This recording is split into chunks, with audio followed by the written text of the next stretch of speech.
नौतपा, इस समय नौतपा चल रहा है। नौतपा मतलब कि 9 दिन की तपन। ज्योतिष के अनुसार इस समय सूर्य रोहिणी नक्षत्र में प्रवेश करता है। रोहिणी नक्षत्र क्या है?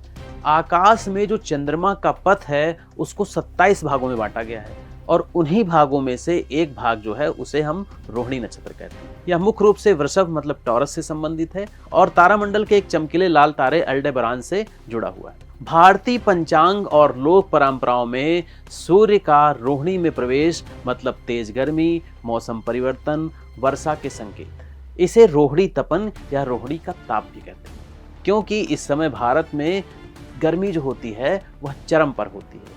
पुराने समय के किसान रोहिणी काल की गर्मी, हवाओं, बादलों को देखकर मानसून का अनुमान लगाते थे।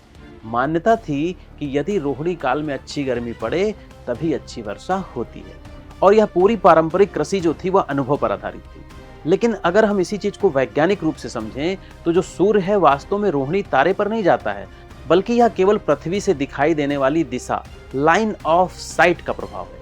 गर्मी का जो कारण होता है पृथ्वी का झुकाव और सूर्य की किरणों का कोण, सूर्य की किरणों का एंगल होता है, ना कि यहाँ पर रोहिणी तारा स्वयं इसके लिए जिम्मेदार है। इस समय सूर्य की जो किरणें होती हैं कर्क रेखा पर सीधी पड़ती हैं।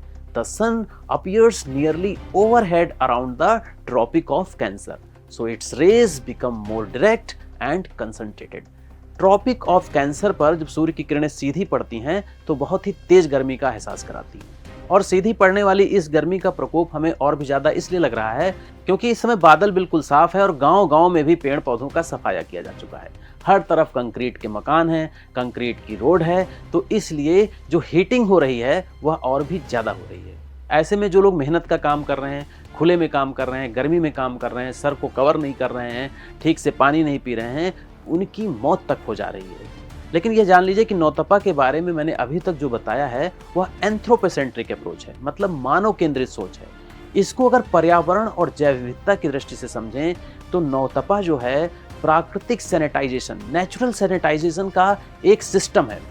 इस दौरान गर्मी इतनी तेज पड़ती है, इतनी तेज धूप और लू चलती है कि मिट्टी की गहराइयों में गर्मी प्रवेश कर जाती है और यह होता है एक तरह से थर्मल सॉइल सोलराइजेशन, मतलब भीषण तपन से मिट्टी की ऊपरी सतह पर जो मौजूद हानिकारक बैक्टीरिया हैं, फंगस हैं, फसलों को नुकसान पहुंचाने वाले कीट हैं, उनके अंडे हैं, लार्वा है, ये इस गर्मी से नेचुरली नष्ट हो जाते हैं, प्राकृतिक रूप से नष्ट हो जाते हैं। बिना किसी रसायन का प्रयोग किए, बिना किसी केमिकल का प्रयोग किए अगली फसल के लिए जमीन तैयार हो जाती है, शुद्ध हो जाती है। मच्छरों और बीमारियों पर भी नियंत्रण होता है। देखिए तो इसमें मच्छर बहुत ही कम हो चुके हैं, वजह नौतपा। और तेज धूप जो होती है उसके कारण छोटे छोटे जो गड्ढे होते हैं वह जल्दी सूख जाते हैं, तो जो डेंगू और मलेरिया फैलाने वाले मच्छर हैं उनका लार्वा भी इस समय खत्म हो जाता है। इन 9 दिनों में धरती का तपना मतलब समझिए मानसून का इंजन। वायुमंडल में लो प्रेशर बनता है और यही दबाव हिंद महासागर से नमी से भरी मानसूनी हवाओं को भारत देश की ओर खींचता है। इसलिए कहा भी जाता है जितना तपेगा नौतपा उतनी बरखा पूरी होए। मौसमी वनस्पतियां, फलों का पकना, जैव विविधता में शामिल जंगली और मौसमी वनस्पतियों जैसे आम, जामुन और अन्य जो ग्रीष्मकालीन फल होते हैं उनके पकने के लिए भी यह तीव्र तापमान और धूप अनिवार्य होती है।